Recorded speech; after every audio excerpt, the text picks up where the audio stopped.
The broadcast is now starting. All attendees are in listen-only mode. Well, all right. Good afternoon, everyone. This is Ryan Flaherty, Communications Director here at the SMTA.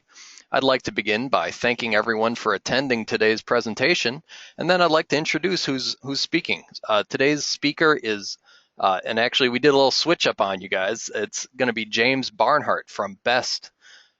Norman Meir was under the weather and wasn't able to make it today, so unfortunately he won't be here. But James will certainly be able to fill in perfectly well. And the title of the presentation is going to be Moving from F to G, Changes to IPC A-610 and J-STD-001. Before we start, as a formal note, please consider the following copyright statement and indemnification clause. Applicable copyright laws protect all presentation materials. Any unauthorized use, duplication, or distribution outside of the context of this presentation is strictly prohibited. And as far as questions go ahead and submit them via the webinar panel here on the right side of your screen anytime. We're going to probably wait till the end unless something real urgent comes up, but we have plenty of time to address those. So that's where you'll want to send your questions. And I think that covers all the housekeeping. So I guess with no further ado, take it away, James. Okay. Thank you very much. And again, my name is James Barnhart. I am a master trainer with IPC, working for BEST Incorporated. And I've been doing this for a number of years with BEST, and then also in the Navy. When I was in the Navy, I was a solder trainer there also. So the way we're going to do this is I'm going to start out and go through the J standard, and that's about 40 slides or so, and then we'll go into the 610 and move forward from there. So starting out in the J standard here under the scope on page 1 in the document, what you have on the slide here, everything in blue is being removed. And as I go through all the different slides, that's the way it'll be throughout. And everything in red will be what is added to the document. And if in some cases we also have some that's in black text, which is just carried over from what was there from before, just to make it a little easier to understand. So in the scope here, you can see where they've taken out the references to the handbooks and to the 610, and they've added into it that it describes the material and the information. The intent of this document is to rely on the process control. So they've moved that out of the 1.2 into 1.1. So under the purpose, you can see where they've taken out the standard prescribes the materials and acceptance, and it says now that the standard prescribes material requirements, process requirements, and acceptability requirements for the manufacturing of soldered electrical and electronic assemblies. And for a more complete understanding, it refers you to those other documents. It also states that the standard may be updated at any time with the use of amendments, and the use of the amendment or newer versions are not automatically required. So they're just stipulating that just because you're using one version or revision of the document, when a new one comes out, you don't immediately have to adhere to that one.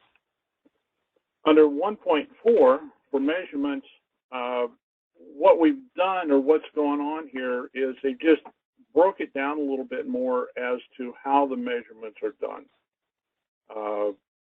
So they show you the Celsius, and they show you the weights and measures, candles, lux and versus foot candles, and illumination and all that. And it says this standard uses the System International prefixes as identified in the ASTM document to eliminate any leading zeros in the document. So instead of putting down 0.0012 millimeters, they just listed as 1.2 microns. And for powers of 10, they just eliminate the powers of 10s and put it in as it would be written. So it makes it a little easier to understand for us.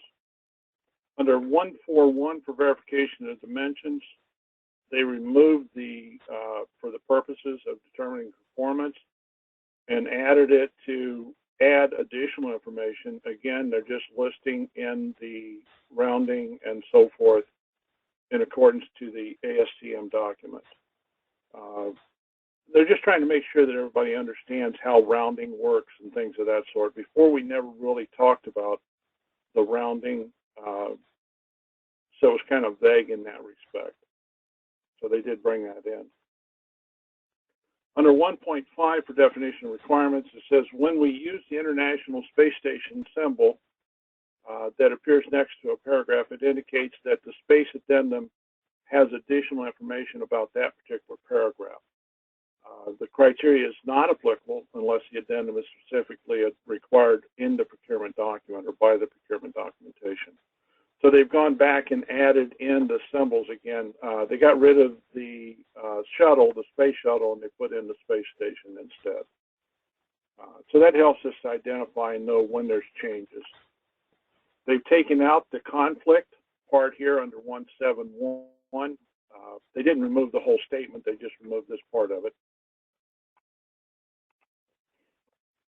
And as far as diameter of the wire or conductor diameter, we finally have the distinction between conductor diameter and wire diameter in the base documents. And that really will help people that have issues of trying to understand the difference between the conductor and also the overall wire diameter when we refer to it later on in the document. For objective evidence, we've added or changed some of the information here. Basically, it added in the work instructions, procedures, and records.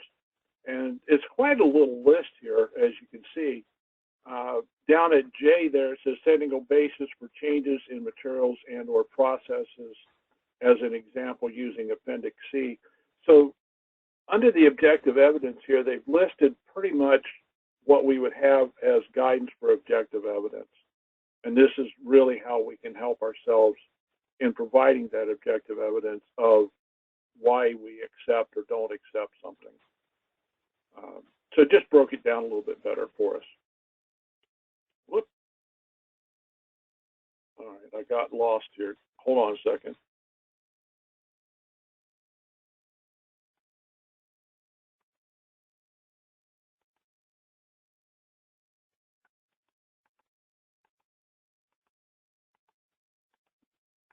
There we go. Under 2.6, the International Electrotechnical Commission, they've added a few documents here. So these are new documents in the list of documentation under Section 2. And we will pull out under 2.7 in a couple of minutes. We're going to reference these two documents in another statement. So they've added this information to it just as additional reference material.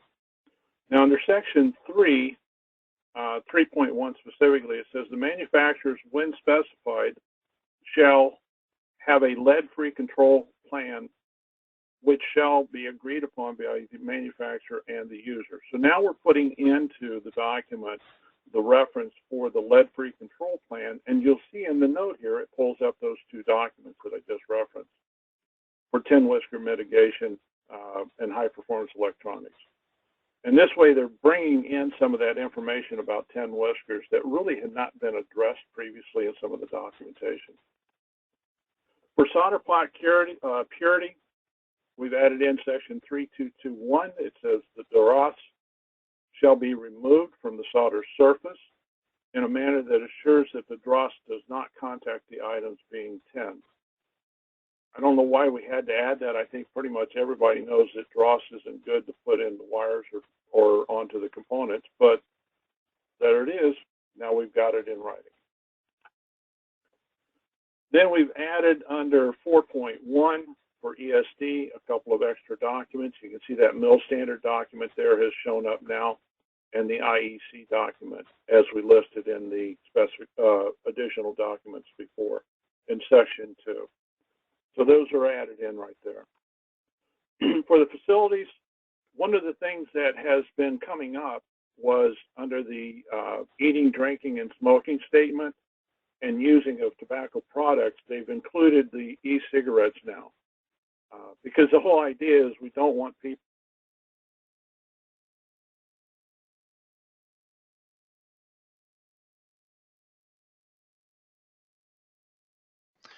James, you cut out there. I wonder if you hit mute or something.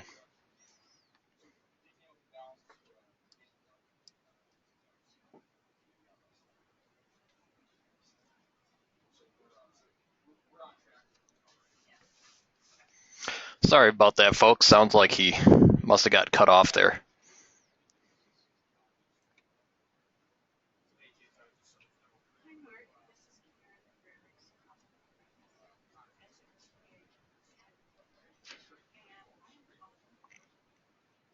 Looks like he's calling back in right now. Sorry, guys, might hang up on me. So give me a moment here. I'll go ahead and call back in. Hey, thanks. I don't know what happened. It just suddenly went to a dial tone. Weird. Okay. Well, and remember to switch it in the audio panel too to a phone call. Yeah, so I it will. doesn't pull through the computer speakers. I'll do that right now. Great. All right. Sorry for the delay, everybody.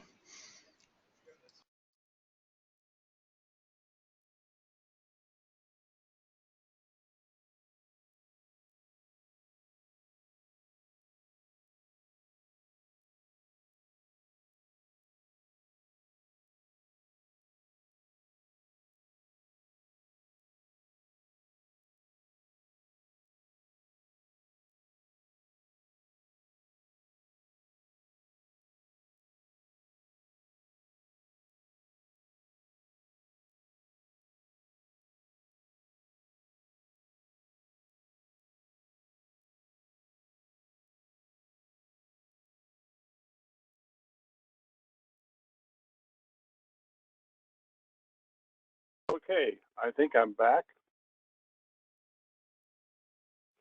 I can hear you. Sounds good.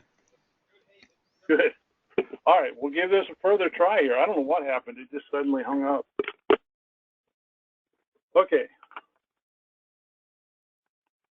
So under the facility, the use of the e-cigarettes was added into that, and pretty much everybody, I think, knew that that was coming out or going to come down the line. Now, for thermal protection under Section 4.6, they've added in the chip-style capacitors, the multi-layer ceramic chip capacitors or stack capacitors, and added the statement here that they shall be handled as thermal shock sensitive. So heat up and cool down rates should be controlled by the component manufacturer's recommendations.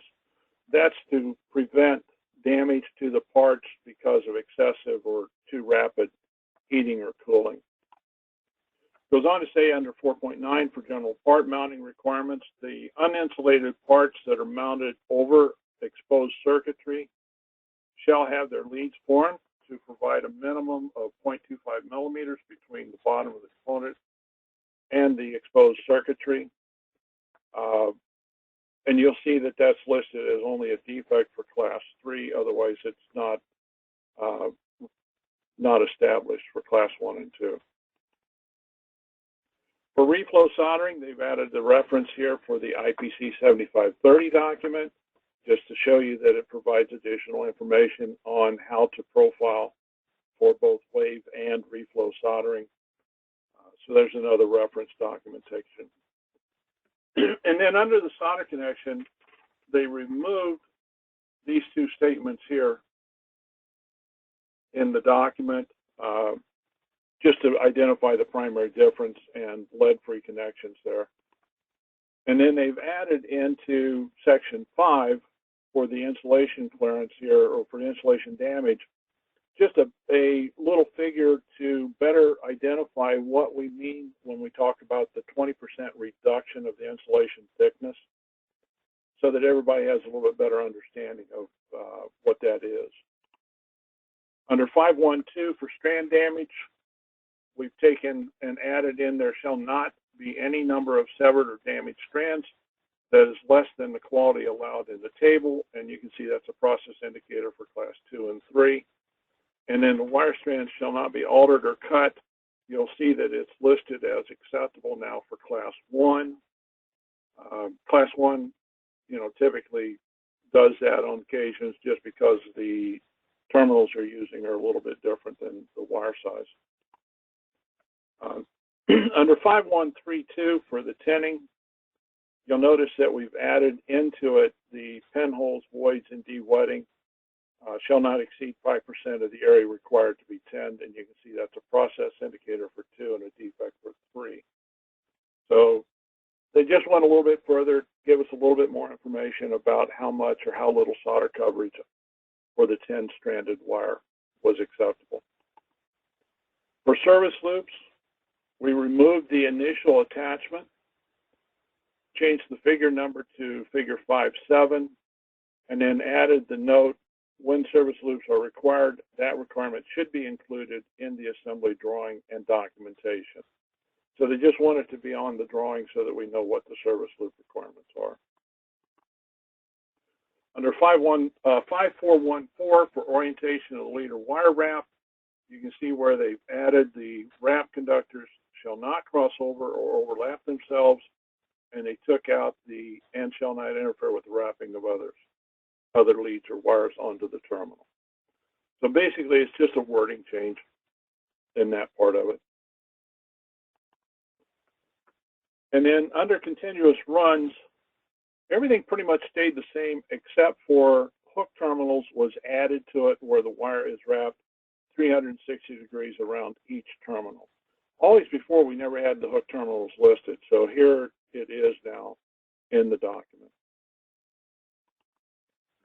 For side-routed connections, Table 5-6, it provides the staking criteria that was removed and added in is as an alternative to the wrap criteria provided in the Table 5-1. It says wires and or component leads may be routed straight through the terminal when the assembly drawing and documentation incorporates using bonding, staking for the wires as a requirement there. And they added under the next sentence there, the see figure 512, and additionally the wires or leads shall meet the staking requirements of Table 5-6. So we just clarified that a little bit better too. Then under Section 7, this is for the surface mount section. Under 755, says under Note 5, we've added top metallization. We took out but for the component termination part there. And it says does not touch the top of the component body and extend, and solder may touch the bottom half of the component body. And this is one of those things that we ran into a lot with the cylindrical end cap terminations was even with the proper solder quantity, it was hard to keep the solder from touching the bottom half of the component body. So this just clarifies that a little bit better. Then in Section 9, in the damage, crazing shall not reduce the spacing between the board edge and any conductive pattern to below the minimum lateral conductor spacing that's specified in the drawing or documentation. So they took out a couple of part of the words and added in some for better clarification of it. Also, they added the crazing shall not reduce the distance between the edge of the board and the conductive pattern by more than 50% or 2.5 millimeters. So a little bit better understanding or definition of crazing and what our requirements are for it now. Then in Section 10, for coatings, encapsulations, and staking, you can see we've added in a couple of items here. Basically, they're referring you to the MSDS sheets, and pretty much everything else is very similar. Items that are exposed to uncured silicon materials shall not be used for processing other materials. And it just added a little bit of verbiage there for that part of it. Goes on to say for staking, now one of the things that happened here was they separated the through-hole components from surface mount. So Section 10.5.1.2 is now a separate section as compared to previously where it was kind of rolled in together. So this covers specifically surface mount, and you can see that the components are pretty much the same there. It talks about components, their longest dimensions is their height, the staking requirements. If they're closely spaced, it talks about, end staking and top staking and so forth. And for components who their longest dimension is either their diameter or length, such as quad flat packs, then it breaks it down there. And it also says slight flow of the staking material under the component body is acceptable, provided it doesn't violate the requirements that we had previously about touching the solder connection or interfering with the solder connection. For visual inspection in section 12, it says the assembly shall be evaluated either by sample-based inspection in accordance with a documented process control system or control system. And the inspection of the soldering and post-soldering cleanness may be performed in the same operation using tables 12.1, 12.2, and 12.3. It took out the part about the conformal coating there, and it changed it a little bit just to better clarify it. It says inspection of soldering and cleanliness shall be performed prior to the conformal coating, staking, and encapsulation. The inspection for damage may be combined with solder and or cleanliness inspections, and inspection for damage should be performed prior to coating, conformal coating, as a part of the final inspection process. So they're just trying to make sure that we understand that we inspect the soldering and cleanliness before we put the coating on the board. It doesn't make sense to coat the board and then inspect for solder damage. So that covered pretty much everything in the J standard as far as what was changed. The next part of this presentation is going to cover the 610, changing from F to G. And in the 610, we've added under the purpose, the standards may be updated at any time, including the use of amendments. And the use of amendment or new revision, again, is not automatically required. So they're just wanting to make sure that we understand that if we were using revision F, and that's what was called out in the documentation, when revision G comes out or came out, we didn't automatically have to roll over to revision G. Under 1.4, the measurement units, it breaks it down, and it just clarifies it the same as what we did in the J standard. Makes it a little bit easier to understand. The verification of dimensions there did not change. It just shows a little bit more as far as right down here at the bottom for the example part of it. And then in section 1.5, definition of requirements, it says many of the examples or illustrations shown are grossly exaggerated in order to depict the reason for this classification, and it is necessary that users of the standard pay particular attention to the subject of each section to avoid misinterpretation. This is probably one of those areas that we see a lot of things occurring where people look at the picture and they think that the picture is the go-to information. Remember that we always refer to the verbiage, not the picture. The picture is just there to help us clarify. Under 1513 for defect condition, we took out the disposition statement and added a note there underneath where it says, note, this would not be the case where criteria for a particular class have not been established. So, this would be like if we had a N1 condition, it's just stating that we would want to pay attention to that. Then in section 183 for the diameter, you can see where they've added the same information about the conductor diameter and wire diameter as we had previously.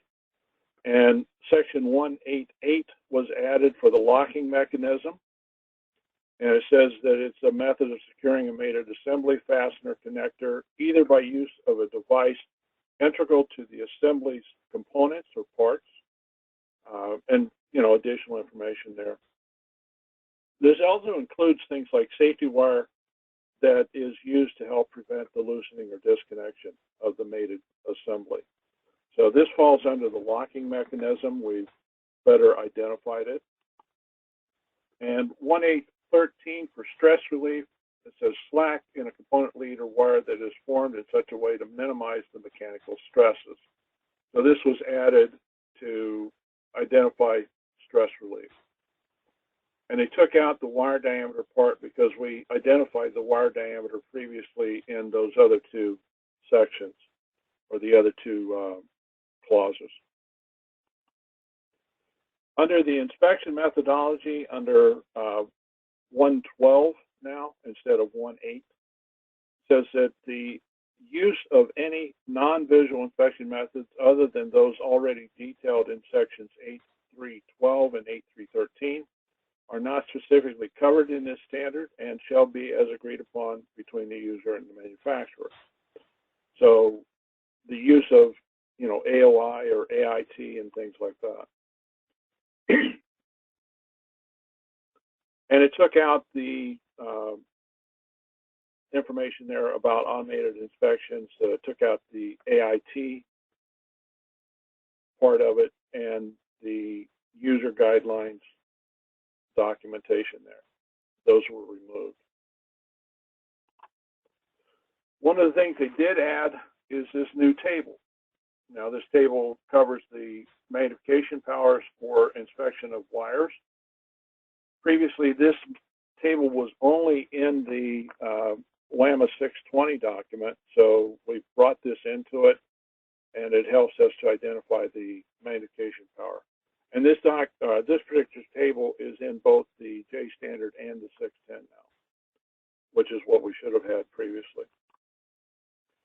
Under 415, you can see where we've taken out the distinction here for the thread extension. So we no longer have the 3 millimeters or 6.3 millimeter extension based on the length of the nut or based on the bolt or screw. That has been removed. And then for threaded fasteners, torque values, it says the torque stripe on the fasteners or witness stripe, when it's required, refer to figure 421.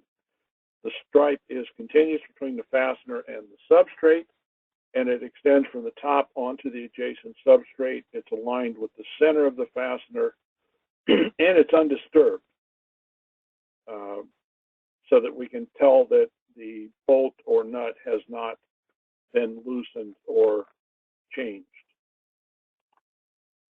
Goes on to say that for the defects, we took out the threaded items are not tight with the split ring lock washer, and added on the required torque stripe information that we just talked about previously. For jack posts, one of the biggest things that they did was they took out the measurement of 0.75 millimeters.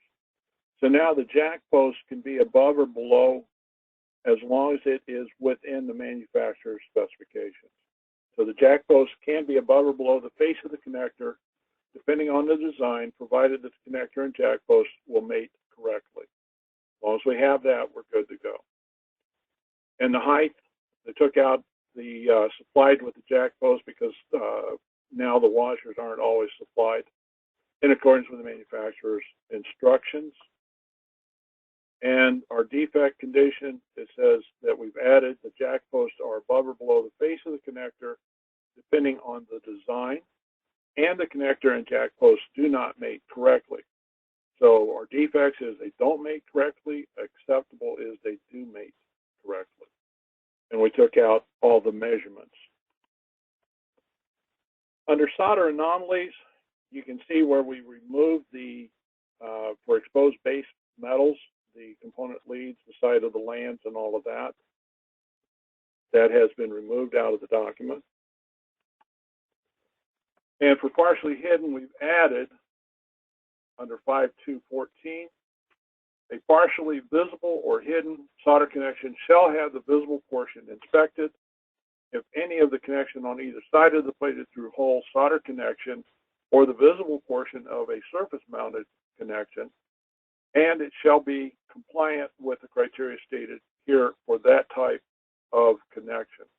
The non-visible portion of the connection should be maintained in accordance with clause 15141.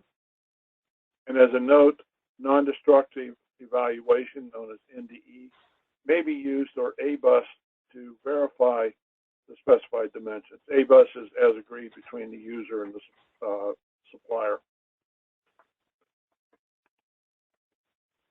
In section 6212 for installation damage, we removed the solder connection is contaminated by burnt or melted insulation. It just states as a defect, insulation is charred now. And 6231 for the insulation, we removed the statement flexible sleeve on that.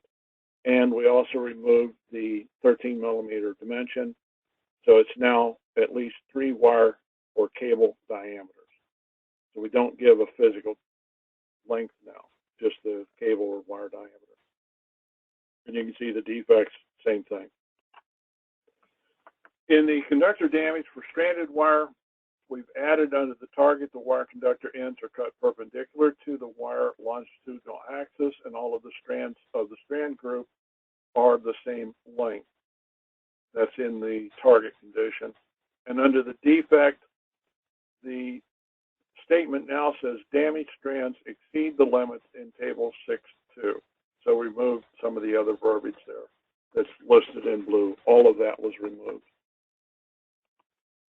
For service loops, we removed the initial attachment part of it and one field. We took the field out, and it just says allow one retermination to be made.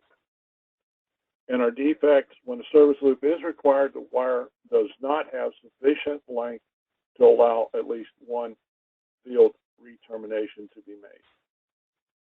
So they just took out at the initial attachment part of it.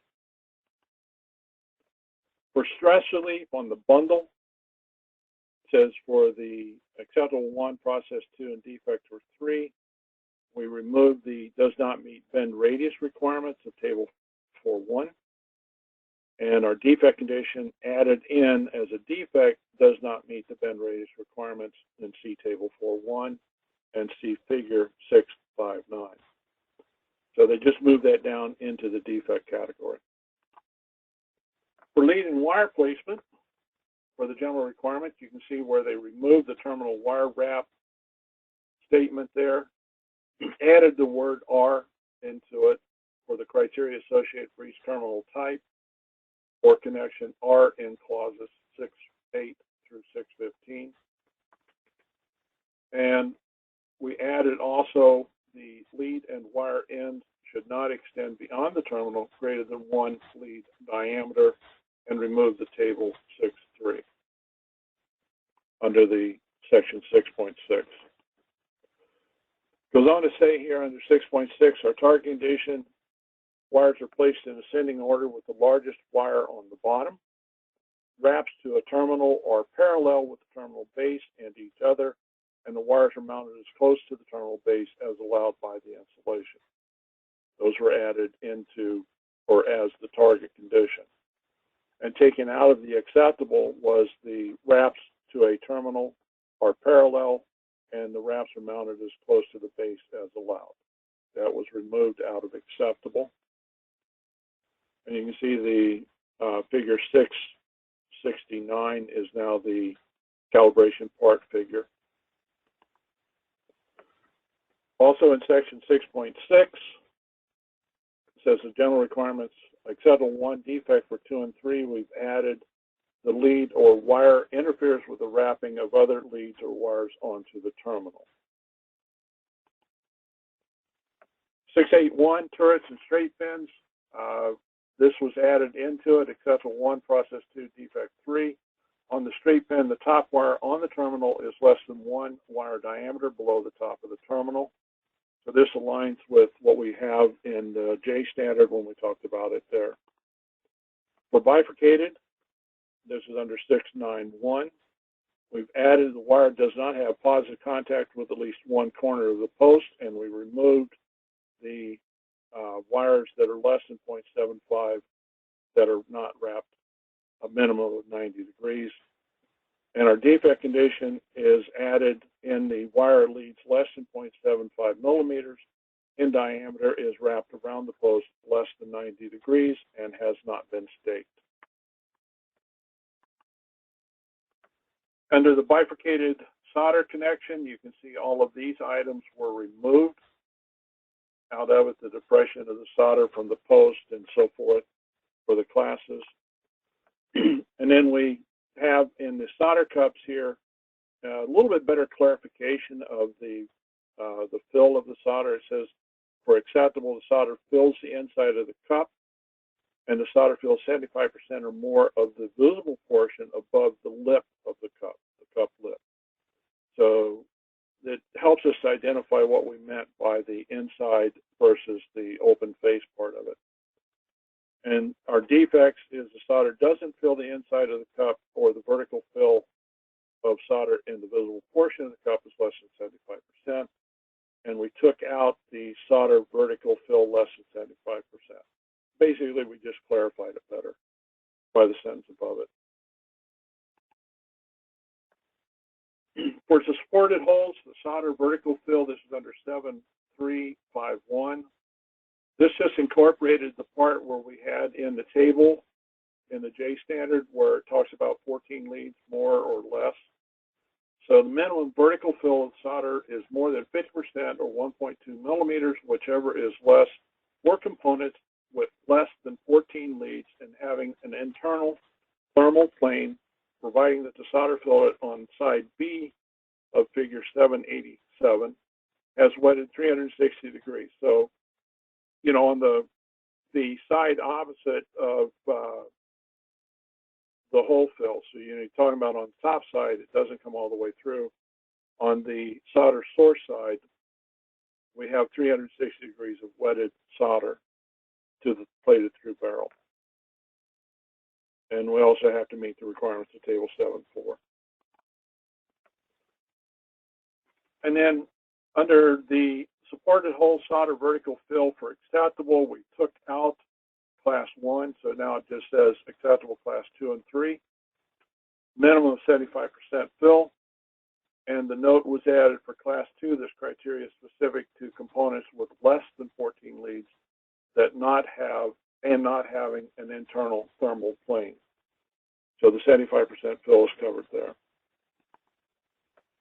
Defect for 2 for vertical fill is less than 75% components less than 14 leads and not having an internal thermal plane.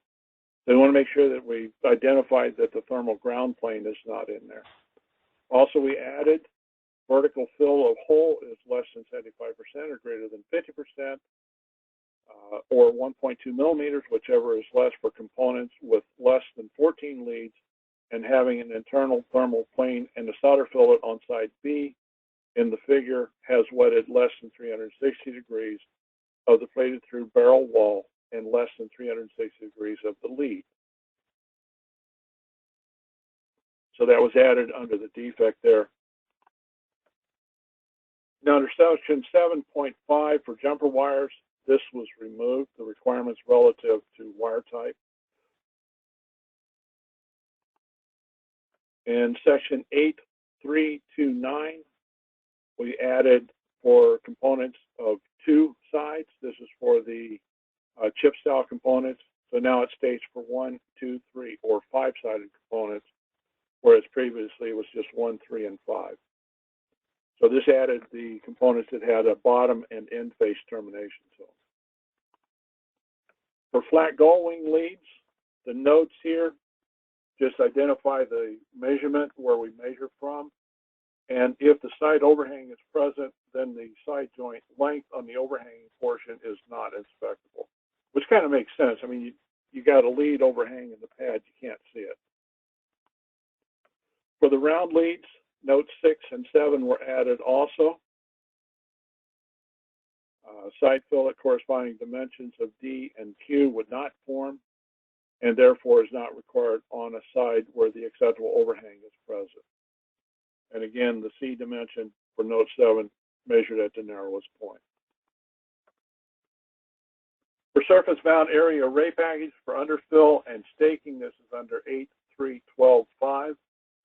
Our target for all three is the underfill staking material does not contact adjacent components. That was added.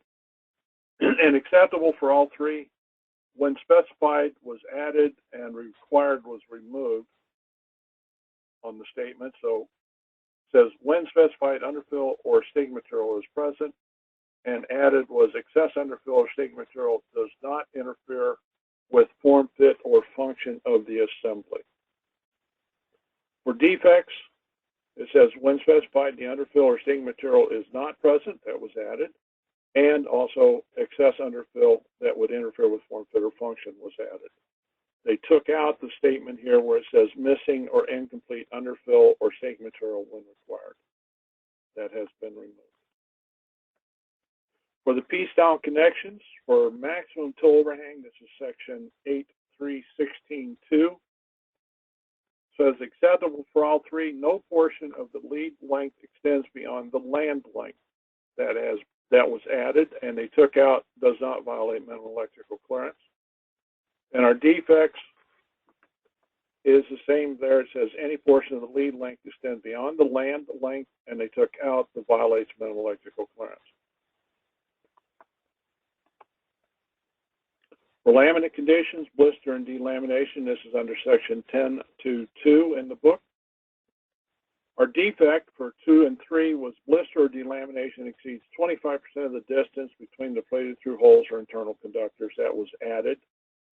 And taking out of the defects for all three classes, they removed the blister delamination exceeds 25% of the distance. So basically they, took out the reference to class 1 on that part of it.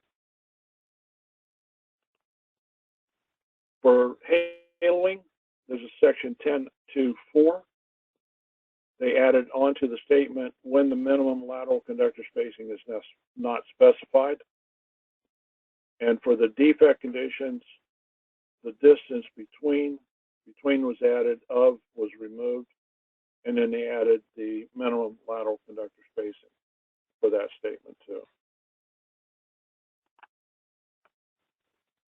Then we get to flexible and rigid flex circuitry. This is under 10.4.2.2. You can see where they took out the word straight, added in of flex circuit, which is intended to remove straight, so they clarified it a little bit better.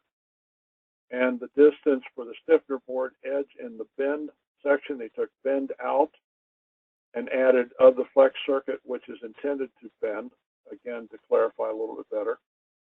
And they removed the statement for the area of blister or delamination. And as you go down for the defect condition 2 and 3, you can see where they took the references out there also.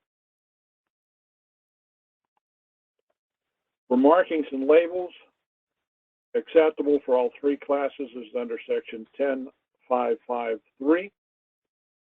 They've added the physical damage is 10% or less of the label and does not affect form, fit, and function, and damage doesn't affect the legibility or the readability of the barcode. And in the defects, basically, they added that if it exceeds 10% or if it means that it's unreadable. They've added those two statements. And that's the end of the slide presentation. So I'll open it up now for any questions. All right, excellent. Thanks, James. Well, we do have quite a few questions here, so brace for impact, everybody. I will note that I know we have about 10 minutes left in our scheduled time.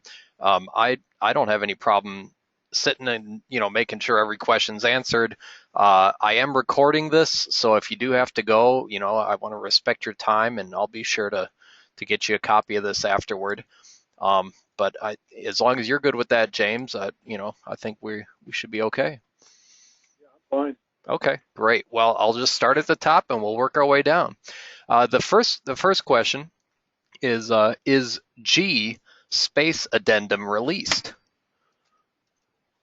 It's one of those things that they are working right now on getting it released. I don't remember if it's actually been published yet. I know that it did go out for final vote, So if it hasn't been published yet, it is very close. The only thing I can say is try to look on the website and see if they have it available now for you to purchase.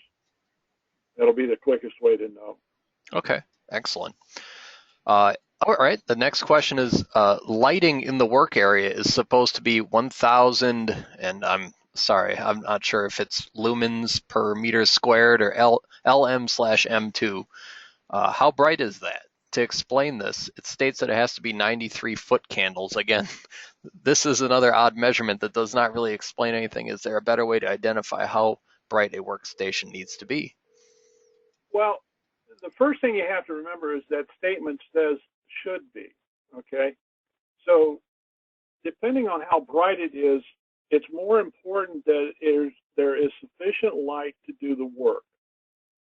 I don't care if there's 3,000 lumens on the desk, the workstation. If it's not sufficient light to do the work necessary because of the size of the parts that you're working with, then it's still insufficient. So it's more of a subjective call. In a regular office work environment, you're probably looking at somewhere between 500 to 800 lumens of lighting in that office. So that's a little less than the 1,000. And there's a lot of good apps right now that you can download for your cell phone that will measure it. I'm not sure just exactly how accurate they are, but they give you a good clue. So, that's what you can do. I've got one in my cell phone I carry. Excellent. Great idea on the app. I wouldn't have thought of that. All right, so back on that dross and solder slide, and this was kind of near the beginning. We're not tinning, we're soldering. And nothing about solder alloy, and is there nothing about solder alloy contamination testing? There is. The solder contamination and testing and all that is referenced in a different clause. They just wanted to make sure that they identified the removal of the dross from the surface prior to insertion of the parts that are being soldered, whereas before it didn't say that. Okay. The next question states, why is 4.9 in green text? And I'm not actually... We wanted to make sure that they had at least one question. Yeah, I know. These slides, when they were handed over to me from Norm this morning, I tried to get all the green. There was a couple of slides that had green. I missed that one. Basically, it was to give us the information there. What was that? It was section 4.9, you said? Yeah. It's kind of, I think it was slide 16 or so. It's kind of near the beginning. Yeah, I'm just looking here under 4.9 real quick in the book, see if I can remind myself. Yeah, they just changed the wording of that a little bit so that the uninsulated part mounting was there. That's what that was for. Okay. All right. Well, the next question asks, can you clarify acceptance criteria for voids in a PTH component? Voids in a part or in the solder itself? Well, it's asking about voids in the component itself. If you've got a void in a component, I would be talking to the component manufacturer. Okay. He followed up with 7.3.5.1, so I'm not sure if that helps clarify. Well, I can go to 7.3. That was probably in the 610 version then. Let me look here real quick. Confirmed, yes, it's in the 610. Yeah, I kind of figured that because when I went into the J standard, there wasn't anything for 735.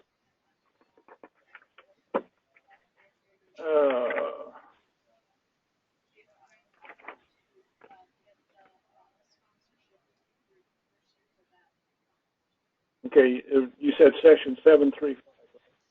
Yeah, 7351. 7351, okay. Okay, so that is talking about the vertical fill of the solder. No, there isn't anything about the voiding in the solder fill. Because they're expecting the solder to flow through from one side to the other, there shouldn't really be any voiding, though there may be a little bit. And it's not a visible characteristic. It's something that you're going to have to inspect via X-ray or by cutting through and cross-sectioning. So, yeah, there isn't anything for voiding in the solder at that point. Okay. How about for through-hole solder joints? Is there? I must say, no holes in the solder joints. All from the primary to secondary side is allowed. That's the question. Okay, if they're asking, would it be visible to see through the solder joint from the primary to secondary side? It is possible to have light show through the hole and still meet all the criteria. As long as you meet all the fill requirements, the wetting requirements between the barrel, and all of that, it is still possible that you may have visible light show through the hole and meet acceptance. Okay. All right. Oh, okay. And then here's a question that goes back to the what we were just talking about, this 7351. It states a class 2 acceptable fill is 50% or more, while the defect is less than 75%. And there's a question mark after that. Okay. Minimum vertical fill is more than 50%.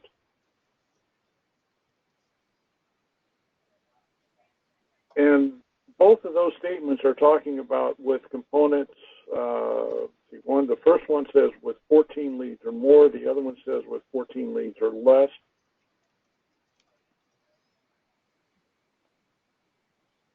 That was under acceptable for class 2. And the defect, yeah, it does show class 75%, doesn't it? So guess what? We got a typo already.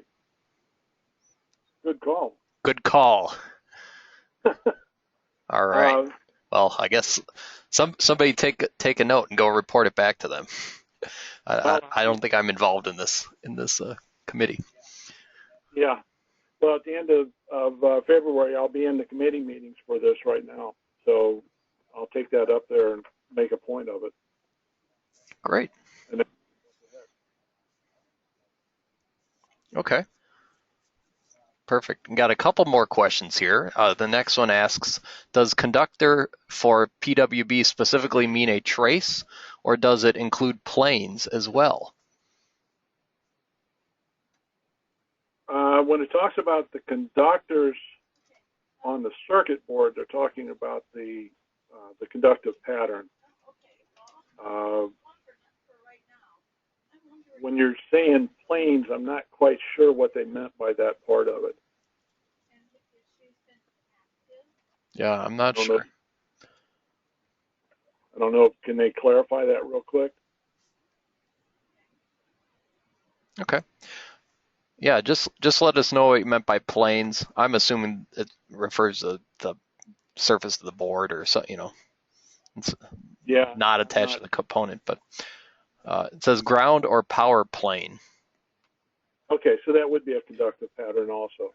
Okay. Okay, repeat the question now so that I can. Sure. The question was, Does a conductor for PWB specifically refer to a trace, or does it include planes like the ground or power plane as well? Yeah, it would. If you were looking at, say, like spacing off of the board, where we talked about an uninsulated component that was being placed over top of a conductor,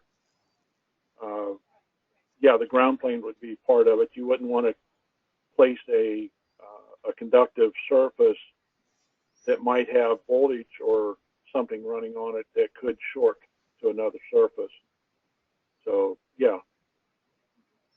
Okay. And a follow-up was, this is in reference to haloing or crazing from the board edge. Okay, and it would include that also for the haloing too. Okay. The ground plane would be included there. Okay, excellent. All right, the next one is, are changes relative to the 610 sections on wire or cabling also covered in 620? And has the 620 been updated to agree? For instance, termination changes like the solder cup. The 610 and 620 committees are trying to work on getting the information to be compatible with each other. You know, we hold what we call synergy meetings to try and make them say the same thing. We get a little bit more pushback out of the 620 group than we do from J-Standard and 610 group. So some of the alignment was actually moving J-Standard and 610 to more closely match 620. Okay, great. All right, this next one asks, I want to know BGA void criteria in electric, I'm assuming it's the device. So not sure if there's a section or something you can point this person to. Well, in the J-Standard reference document, the voiding for that would be under the surface grid array, and that's in section 7, let's see, wait a minute. I'm turning to it quickly here. 7.5.14.1 talks about the ball grid arrays, VGAs, and depending on whether they're collapsing or non-collapsing balls, the voids are different. For collapsing solder ball, 30% or less is acceptable. If it's a non-collapsing solder ball, no voiding is acceptable. So it depends on the type of solder ball. Okay. All right. The next question asks, there's a lead protrusion maximum through PTH of 0.06. Is there a minimum length, and could the leads be flush? Okay. You know, that's a good question because it shows up at times. In most cases, if it is a plated through hole board, as long as the end of the lead is visible in the solder, the minimum length is acceptable. You know, as long as you can see it. If it's not visible, then it has to fall under some of the other criteria to components that have pre-existing lead lengths, like dips with a thick board. Otherwise, you want to be able to see the component lead extend through the board enough that you can see it in the solder joint. Okay. And then it asks, what happens when you have convex solder requirements? Convex solder requirement, such as maybe high temperature, or not high temperature, high voltage. If you have a requirement in the drawing that the solder fillet be convex instead of concave, then that's what you need. But it would be something that the customer and the manufacturer would have to agree upon. Okay. Excellent. All right. I've got a kind of a loaded one here. It says, do we need to use both J-STD-001 and A-610? Why not combine into a single standard? Well, it is a good question, but it has to do with how are you using the documents, okay? The J standard is to do the manufacturing. The 610 is to do the inspection of the manufacturing, and that's why the 610 has all the pictures in it. The 610 is not telling you how to make the board, it's telling you how to inspect the board. So it gives that weighted value to the inspection, not to the how to put it together. Okay, great. All right, and then I've got a couple more here. One asks, oh, and actually this goes back to that section we discussed earlier, 7351. It says it also states for components with 14, it says not shown. It doesn't actually state more or less than 14. So maybe more feedback. Okay. Or just follow up on that one. Yeah, I mean, under the acceptable, it says 14 or more leads, and under the defect, it says 14 leads with less than 14 leads.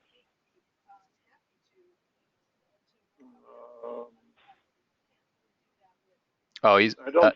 Says it doesn't say leads. Oh. Maybe the word is left off. Okay. I don't see the.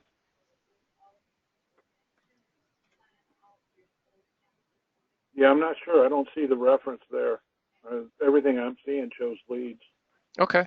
Well, maybe a comparison of a version might be needed. If you want to follow up with me, just the person that asked the question, just shoot me some more information afterward, and I'll connect you up to discuss this a little further. And we got one, looks like one more here that's in at the moment. So if you have any more questions, type them in now. All right, so otherwise the last question I've got is there any solder fillet criteria for J leads? And if yes, please advise the source. Solder fillet requirement for J lead? Yep, solder. Yep. Yeah, there's both references in the J standard and also in the 610. The reference in J standard for J lead is in clause 759. That covers all the requirements for solderability of J-leaded parts. And there would be a corresponding section in the 610 also for that. If you want to give me a second, I'll go ahead and look it up too.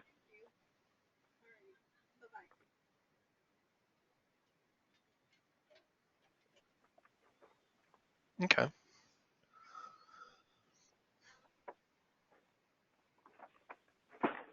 So the J-lead is covered in section 8374 or 837.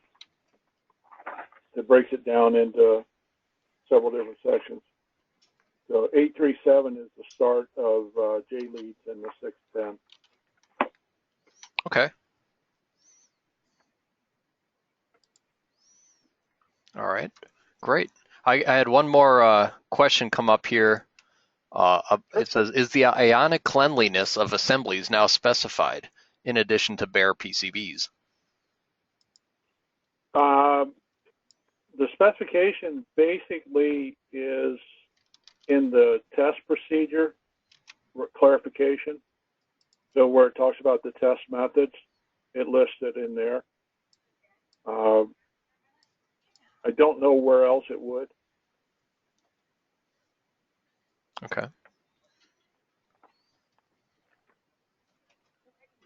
Okay. Look into the testing here real quick. Sure. Section 8362 in the J standard and 8363 in the J standard talks about ionic test methods right there. And it refers you to the test methods as far as the actual values. The one value that's listed is less than 1.56 micrograms of sodium chloride. That's the only thing that it shows as a number. Oh, okay. Alrighty. Well, I think that about wraps it up here. So we didn't go over too far, considering our minor delays. But I wanted to take this moment to say thank you, James, for the good presentation. Thanks for filling in last minute and helping us out here with this. We'll be thinking about Norm. Hope he recovers and gets better soon. And I wanted to thank everybody else for attending today. Just going to mention, if you can take a moment to fill out the survey after you close out, that pops up automatically. It's much appreciated. It's going to be useful for both us here at the SMTA as well as the presenter.